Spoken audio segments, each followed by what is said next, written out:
அனைவருக்கும் வணக்கம். வாசிப்பவர் சனா வெண்பா. கவி சக்கரவர்த்தி கம்பரின் கம்ப ராமாயண நூலை தொடர்ந்து கொண்டிருக்கின்றோம். பாலகாண்டம் பகுதியில் வெள்ளத்தின் வர்ணனை. ஒரு நாடு என்றால் எல்லா வளமும் இருக்க வேண்டும்.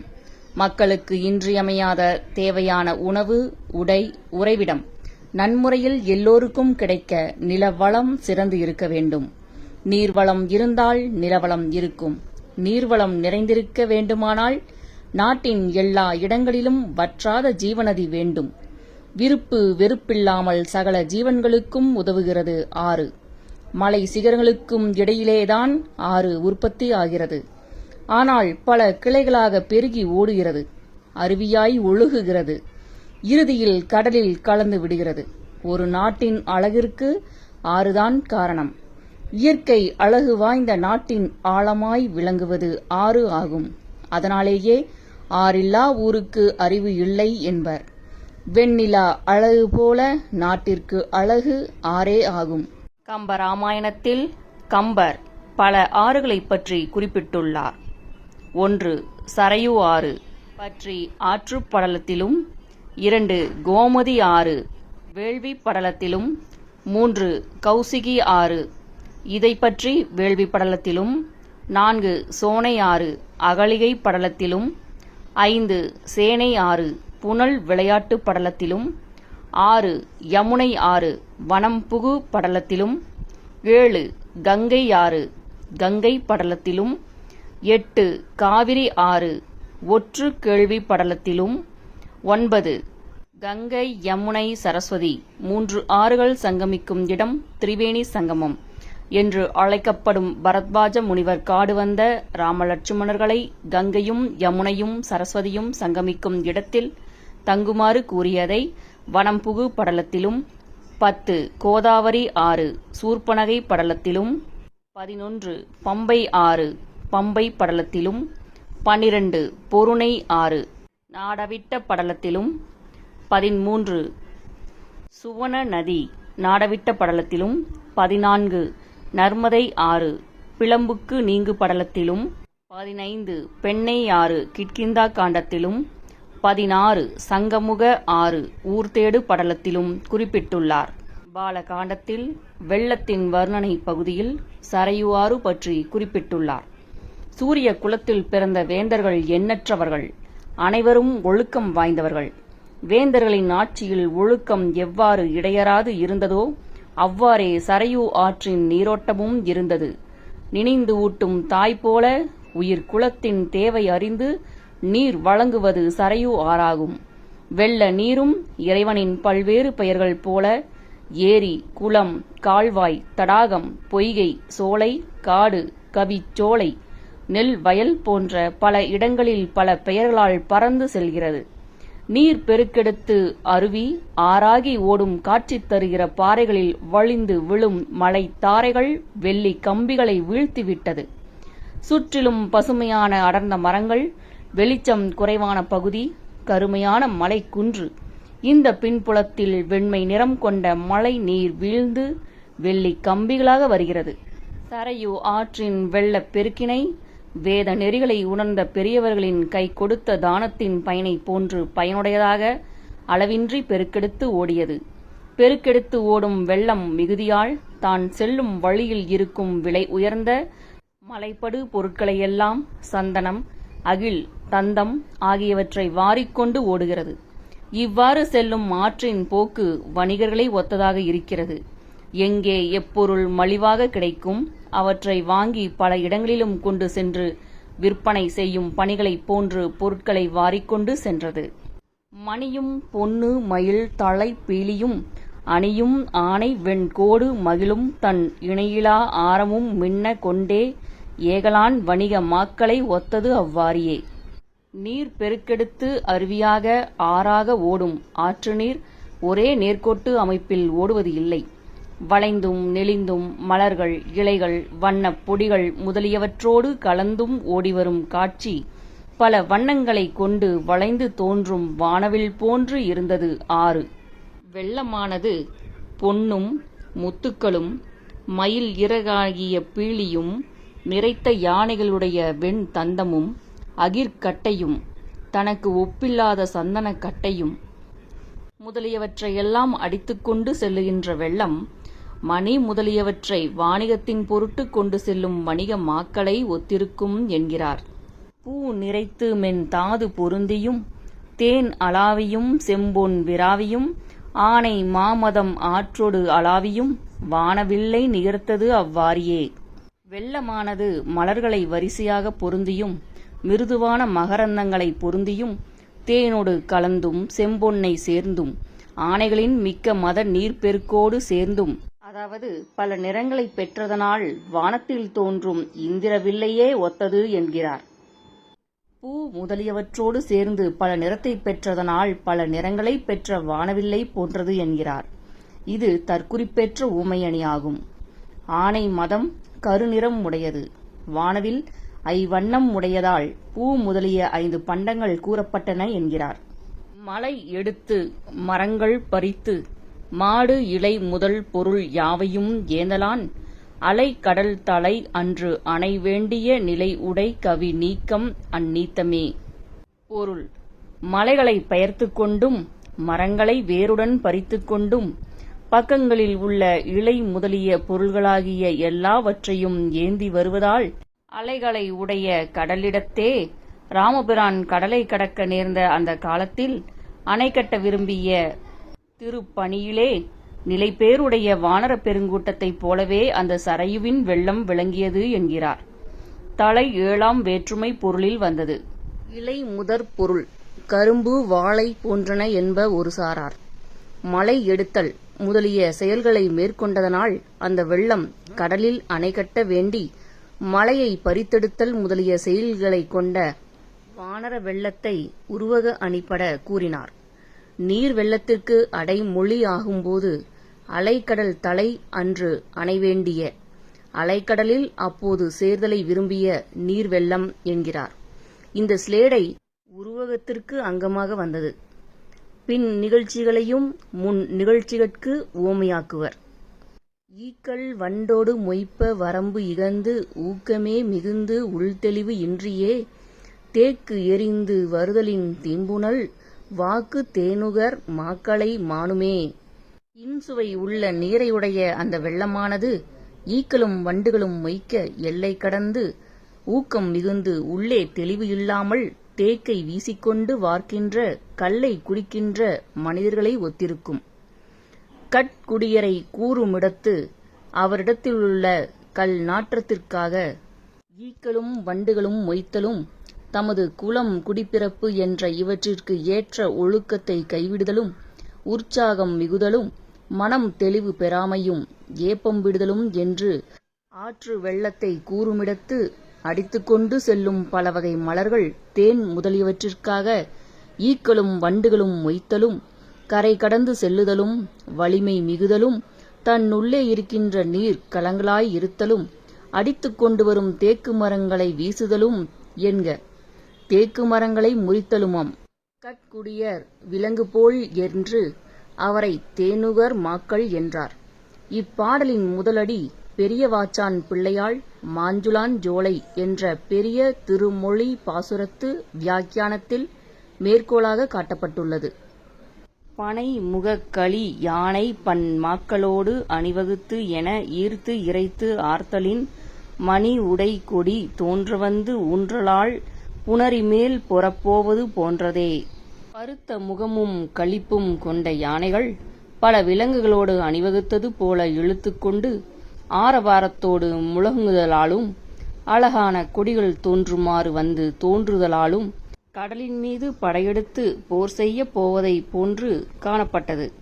யானை குதிரை முதலியவற்றை அணிவகுத்து எதிரிகள் உள்ள இடத்திற்கு பேராரவாரத்தோடு செல்லுதலும் தமக்குரிய கொடிகள் தோன்ற வந்து தங்குதலும் இயற்கை. வெள்ளமும் யானை குதிரை முதலியவற்றை இழுத்துக்கொண்டு பேராரவாரத்துடன் செல்லுதலும் காட்டில் முளைக்கின்ற பல வகை கொடிகளும் தோன்றுமாறு புணரியில் தங்குதலும் உடையதென்க.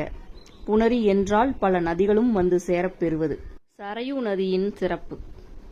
இரவி தன் குலத்து எண்ணில் பல்வேந்தர்த்தம் உறவு நல்லொழுக்கின்படி பூண்டது சரையு என்பது தாய்முலை அன்னது இவ்வுறவு நீர் நிலத்து ஓங்கும் உயிர்க்கெலாம்.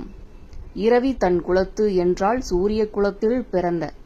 சூரிய குலத்தில் பிறந்த பல அரசர்களுடைய எண்ணுதற்கும் முடியாத பாதுகத்து வந்த நல்லொழுக்கத்தின் தன்மையை மேற்கொண்டதாகி தோன்றிய சரையு ஆறு உலாவும் தன்மையுள்ள நீரையுடைய கடலினால் சூழப்பட்ட இந்நில உலகத்தில் வளர்கின்ற பிராணிகளுக்கெல்லாம் தாய்முலை போல பயன்படும் தன்மை உள்ளது. இதுவரையில் இமயமலையில் மழை பெய்ததனால் தோன்றிய வெள்ளத்தை வர்ணித்த கவி அங்கனம் தோன்றிய வெள்ள நீராகிய சரையுவை பற்றி கூறுகின்றார். சரையு என்றால் கைலாசகிரியில் உள்ள மானச மடுவில் தோன்றியது என்று காரண பொருள்படும். கைலாசமும் இமயமலையின் ஒரு பகுதியே என்று கொண்டு கவி இரண்டையும் அபேதமாக கூறியுள்ளார். தாயின் முளைப்பால் குழந்தைக்கு உணவாகி வளர்த்தல் போல சரையு தன் நீரை இந்த உலகத்தாரை உண்பித்தும் உணவுப் பொருளை உண்டாக்கியும் வளர்க்கும் தன்மையுடையது. சூரிய குலத்து மன்னவரின் தொன்று தொட்டு வந்த நல்லொழுக்கம் என்றும் ஒரு படி பட்டிருப்பது போல இந்த சரையு நதியின் ஒழுக்கும் என்றும் ஒரு படியாக ஓடும். இந்த உவமை தூய்மை பற்றியும் வந்தது என்பர். உறவு நீர் நிலம் என்றால் பரந்த நீர்ப்பரப்பை குறிக்கிறது. கடலும் ஆறும் ஏரியும் டெல்டாக்களும் ஈர நிலங்களும் புல்வெளிகளும் என நீர் நிலப்பரப்புகள் எல்லாமே அடங்கும்.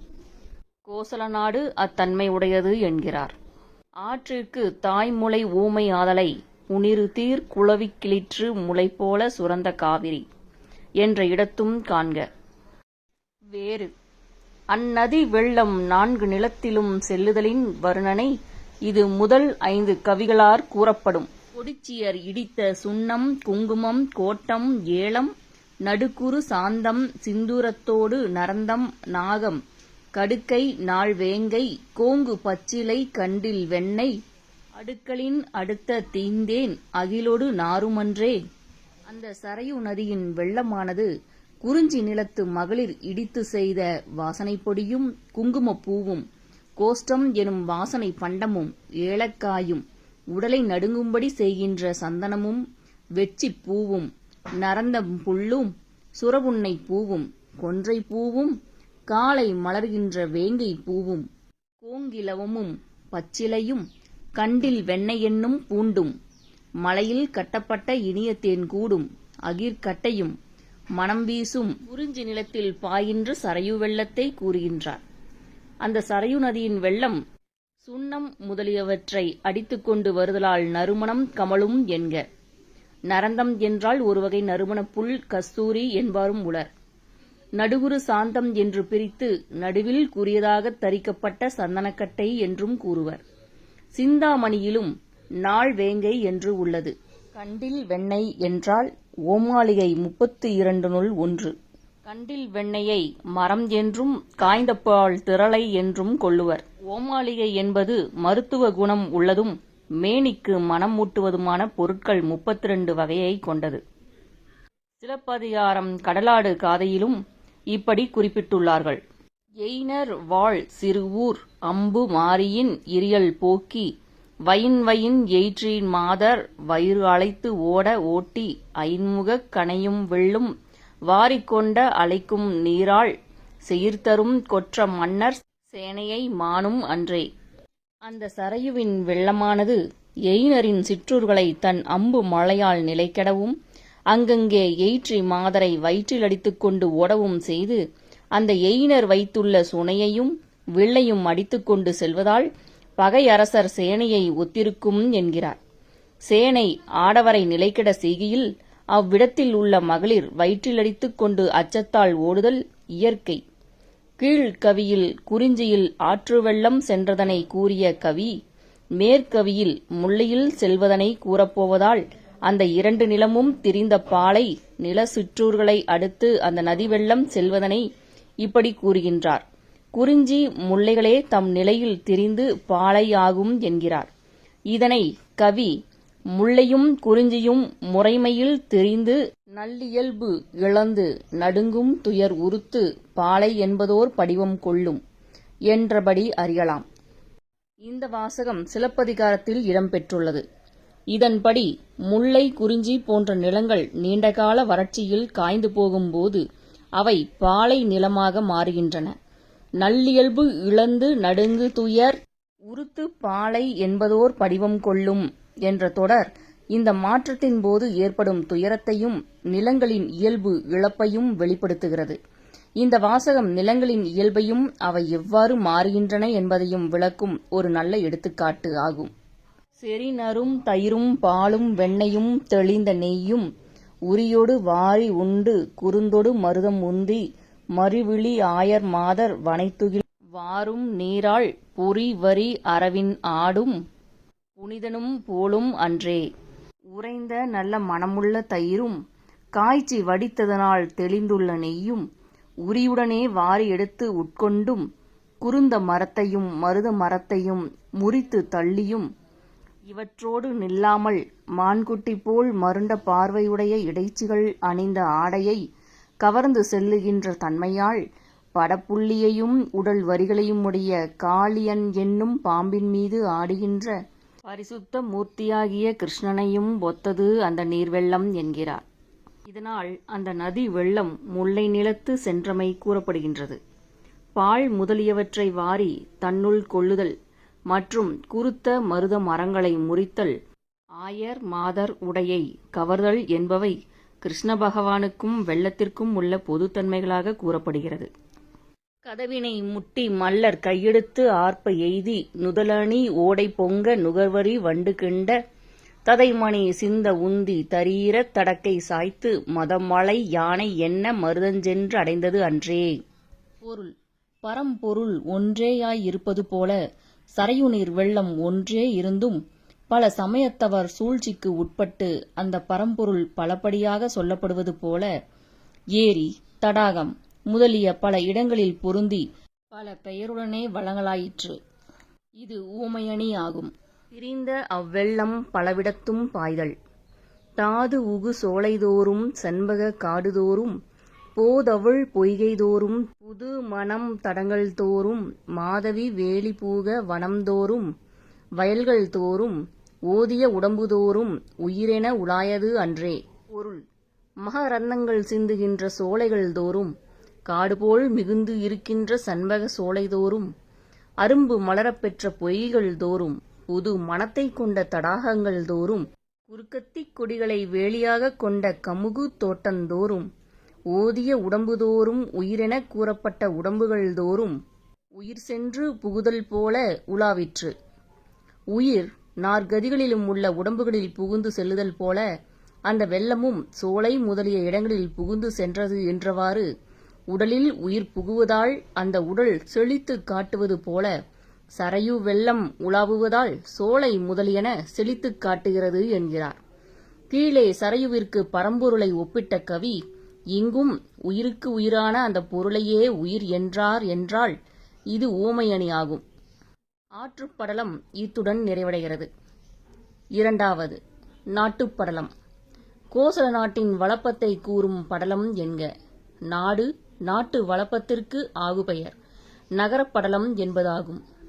கவி கூற்று: வாங்க அரு பாதம் நான்கும் வகுத்த வான்மீகி என்பான் தீங்கவி செவிகள் ஆற தேவரும் பருக செய்தான். ஆங்கு அவன் புகழ்ந்த நாட்டை அன்பெனும் நரவம் மாந்தி மூங்கையான் பேசலுற்றான் என்னையான் மொழியலுற்றேன். பொருள்: எடுத்து வைக்க முடியாத 4 பாதங்களை உடைய ஸ்லோகங்களை செய்த வால்மீகி என்னும் முனிவன் நில உலகத்தவர் மட்டும் அல்லாது வான் உலகத்தவரும் பருகும்படி இனிய கவிகளை கொண்டு ராமசரித்திரத்தை இராமாயண காவியமாக செய்தான். அந்த இராமாயணத்தில் அந்த வால்மீகி முனிவன் புகழ்ந்து கூறிய கோசல நாட்டை நான் அன்பு எனப்படுகிற மதுவை பருகி ஊமை பேசத் தொடங்கியது போல புகழ்ந்து பேசலானேன். நில உலகத்தாரே அன்றி வான் உலகத்தவரும் ராமசரிதத்தை கேட்டு மகிழ்ந்து திருப்தி அடையும்படி வால்மீகி முனிவன் ஸ்ரீ ராமாயணத்தில் புகழ்ந்து கூறிய கோசல நாட்டை சிற்றறிவினனாகிய யான் புகழ்ந்து கூறுதல் ஊமை பேசத் தொடங்குவது போல பிறர் நகைப்பதற்கு காரணமாகும். முறைப்படி செய்கின்றதாகாது என்று அவையடக்கம் கூறுகின்றனர். இங்கனம் சிற்றறிவினராகிய தாம் புகழ் தொடங்கியது மதுவை பருகியவர் தாம் செய்வது முறையோ அன்றோ என்று ஆராயாது செய்யும் செயலைப் போலும் என்பார். அன்பெனும் நரவமாந்தி என்கிறார். இதனால் இவர் கோசல நாட்டை புகழத் தொடங்கியதும் இராமாயணத்தை பாடத் தொடங்கியது போல் அன்பின் செயலால் அன்றி வேறொன்றும் இல்லை. ஒரு பொருளை கூற இன்னொரு பொருளை ஊமைப்படுத்தியதால் இது உருவகம் ஆகும்.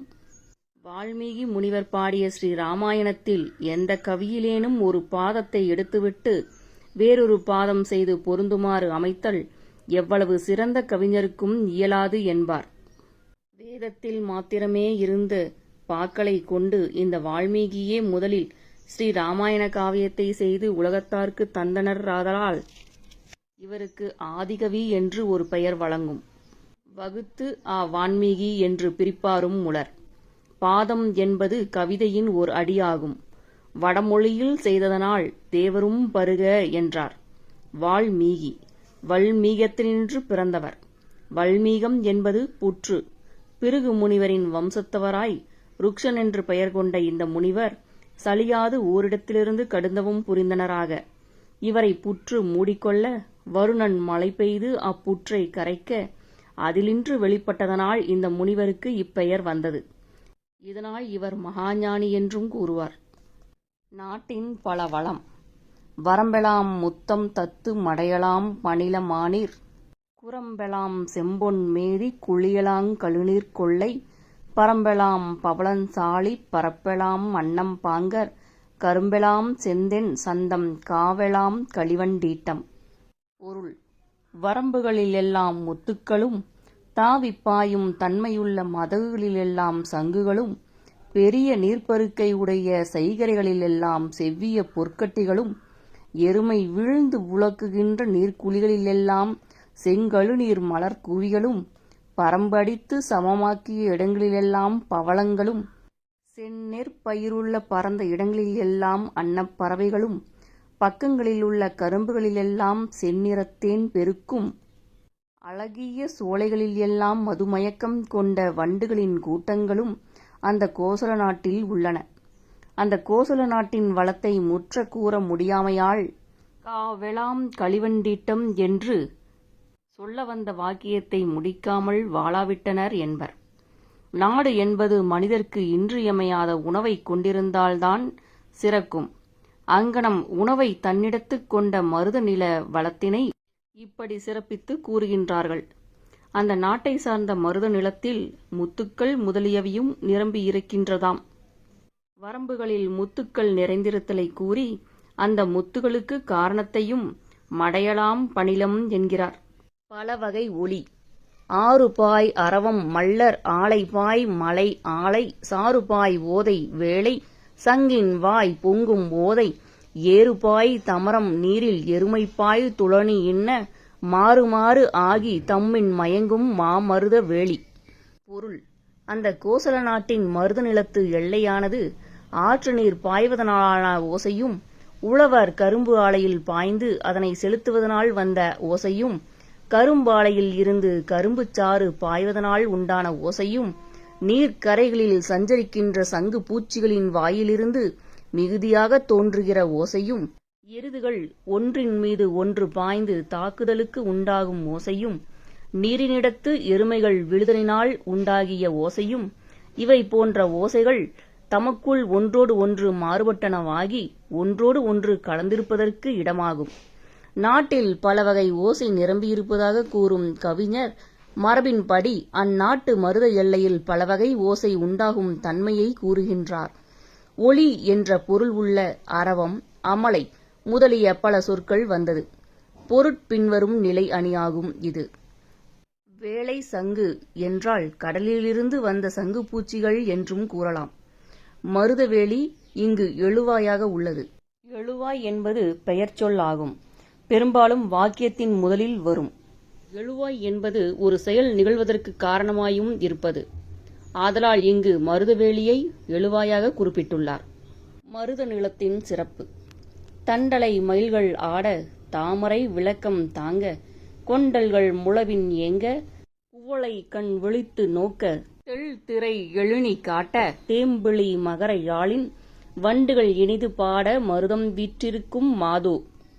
பொருள்: மருதம் என்ற அரசன் முன்னிலையில் சோலையாகிய நர்த்தன சாலைகளில் மயில்களாகிய நாட்டிய பெண்கள் நடனம் செய்யவும், தாமரை கொடிகளாகிய மலர்கள் விளக்குகளை தமது கையில் ஏந்தி நிற்கவும், மேகங்கள் மத்தளம் போல் ஒலிக்கவும், தெளிந்த நீர்நிலையில் தோன்றுகின்ற அலைகள் திரைச்சீலையின் தன்மையை காட்டவும், இனிய தேனை ஒத்த மகரயாழின் இசைகளை ஒத்து வண்டுகள் இனிமையாக பாடவும், அந்த மருத நிலத்து அரசனாகிய கண்கள் கருங்குவளை மலர்களாய் மலர விழித்து பார்க்குமாறு பெருஞ்சிறப்போடு தங்கி நிற்பான் என்கிறார். முழவம் கொட்டவும் யாழ் இசை செய்யவும் எழினின்று வெளிப்பட்டு நாட்டிய பெண்கள் ஆடுகையில் மகளிர் விளக்குகளை ஏந்தி நிற்க, அந்த நாட்டியத்தை ஓர் அரசன் காணுமாறு வீற்றிருத்தல் போல கொண்டல்கள் ஒலிக்க, வண்டுகள் ரீங்காரம் செய்ய, மயில்களாட, தாமரை கொடிகள் செந்தாமரை மலரை ஏந்தி நிற்க, குவளை கண்போல் விளங்க மருத நிலம் சிறந்திருக்கும் என்றவாறு கூறுகிறார். மருதத்தின் இடத்து ஓர் அரசனது தன்மையை ஏறிட்டு கூறியது சுருங்க சொல்லல் அழி. இதை சமாசோக்தி அலங்காரம் என்பர். இதற்கு விளக்கம் தாங்க, கொண்டல்கள் முழவின் ஏங்க, குவளை கண்விழித்து நோக்க, தென்திரை எழினி காட்ட முதலியவற்றிலுள்ள உவமை உருவகம் காட்சியாய் அணிகள் உபகாரப்பட்டது. மகர யாழ் என்பது 19 நரம்பை கட்டிய வீணை. இங்கே இசைக்கு ஆகுபெயராய் வந்தது. ஆகுபெயர் என்பது ஒரு பொருளின் பெயர் அந்த பொருளை குறிக்காமல் அதனோடு தொடர்புடைய வேறொரு பொருளை குறிக்கும் ஒரு இலக்கண விதியாகும். ஒரு பொருளின் பெயர் அதனோடு தொடர்புடைய வேறொரு பொருளுக்கு ஆகி வருவது ஆகுபெயர் ஆகும். மாதோ என்பது மாது கூட்டல் ஓ ஈற்றசையாக வருகின்றது. ஈற்றசை என்பது யாப்பிலக்கணத்தில் செய்யல் அடிகளின் இறுதியில் வரும் எழுத்து அல்லது எழுத்துக்களின் தொகுப்பு ஆகும். அது செய்யுளின் இசை, ஓசை அல்லது தாளத்தை நிறைவு செய்வதற்கு வரும். இதற்கு பொருள் இல்லாமல் வரும் அசை சொற்கள் ஈற்றசையாக கருதப்படுகின்றன. வண்டு முதலியவை தாமரை முதலிய இடத்து தங்குகை. தாமரை படுவ வண்டும் தகைவரு திருவும் தன்தார் காமுகர் படுவ மாதர் கண்களும் காமன் அம்பும் மாமுகிர் படுவ வாரி பவளமும் வயங்கு முத்தும் நாமுதற் படுவ எய்யும் நாமநூர் பொருளும் அன்னோ. கோசல நாட்டில் வண்டுகளும் அழகு வளர்கின்ற திருமகளும் மலர்களில் தங்கியிருப்பவர்களாம். விளைமாதர் கண்களும் மன்மதன் அம்புகளும் குளிர்ந்த மாலை அணிந்த காமுகர்களை தாக்குவனவாகும். கடலில் விளையும் பவளமும் ஒளியால் விளங்குகின்ற முத்துகளும் கார் மேகங்களில் தங்குவனவாகும். உண்மையும் புகழ்வாய்ந்த நூல்கள் கூறும் பொருளும் கோசல நாட்டு மக்களின் நாவிலே தங்குவனவாகும். அந்நாட்டு நிலத்தின் வளத்தால் எங்கும் செந்தாமரை மலர்ந்திருப்பதால் அவற்றில் வண்டுகளும் திருவும் வந்து தங்கும். அந்நிலத்தவரான மைந்தர் யாவரும் யாதொரு குறையுமின்றி களிப்புடன் இருத்தலால் அவர்கள் மீது மகளிரின் பார்வை தாக்க, அந்த சமயம் நோக்கி காமனது மலர்கணையும் அவர்கள் மீது தாக்கும். அரசன் தீநெறி செல்வாரை ஒருத்து தருமமே நடக்குமாறு செங்கோல் செலுத்துவது பற்றி தவறாது மழை பொழிவதனால் கடலிலே பவளம் முத்தும் மிகுதியாக உண்டாகும். அந்நாட்டவர் மெய்மொழியே உரைப்பவராக இருத்தலோடு எப்போதும் சிறந்த நூற்பொருள்களை பயின்ற வண்ணமாகவே இருப்பர் என்பதாகும். கடலில் பவளமும் முத்தும் முதலியன மழையால் தோன்றும் என்கிறார். 3ஆம் அடிக்கு மேகங்கள் நீரை பொழிவதோடு நில்லாமல் பவளம் முத்து என்ற இவற்றையும் பொழிகின்றன என்பாரும் உளர். இவ்விரண்டையும் சேர்த்து ஒவ்வொரு பொதுத்தன்மையில் அமைத்து கூறியதால் ஒப்புமை கூட்டணியாகும். சங்கு முதலியவை நீர் முதலியவற்றில் இனிது தங்குகை. நீரிடை உறங்கும் சங்கம் நிழலிடை உறங்கும் மேதி தாரிடை உறங்கும் வண்டு தாமரை உறங்கும் செய்யாள் தூரிடை உறங்கும் ஆமை துறையிடை உறங்கும் இப்பி போரிடை உறங்கும் அன்னம் பொழியிடை உறங்கும் தோகை. பொருள்: சங்குகள் தண்ணீரில் உறங்கிக் கொண்டிருக்கும், எருமைகள் மர நிழலில் உறங்கிக் கொண்டிருக்கும், வண்டுகள் மலர் மாலைகளிலே உறங்கிக் கொண்டிருக்கும், திருமகள் இடம்பெயர்தல் இன்றி தாமரை மலரிலே உறங்குவாள், ஆமைகள் சேற்றிலே உறங்கும், முத்து சிப்பிகளோ நீர்த்துறைகளிலே உறங்கும், அன்னங்கள் நெற்போரிலே உறங்கிக் கிடக்கும், மயில்கள் சோலைகளிலே உறங்கிக் கொண்டிருக்கும்.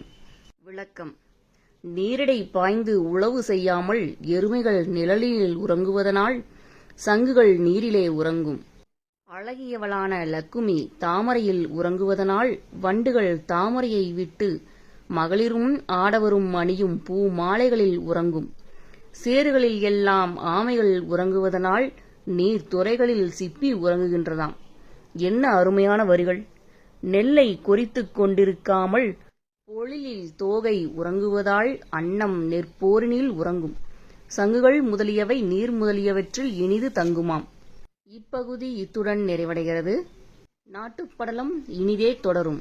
கம்பராமாயணம் நூலின் அத்தியாயங்களை ஒலிப்பதிவில் கேட்க சனா வெண்பா வலையொலி அலைவரிசையை பதிவு செய்யுங்கள். சனா வெண்பா தொடர்வால். நன்றி, வணக்கம்.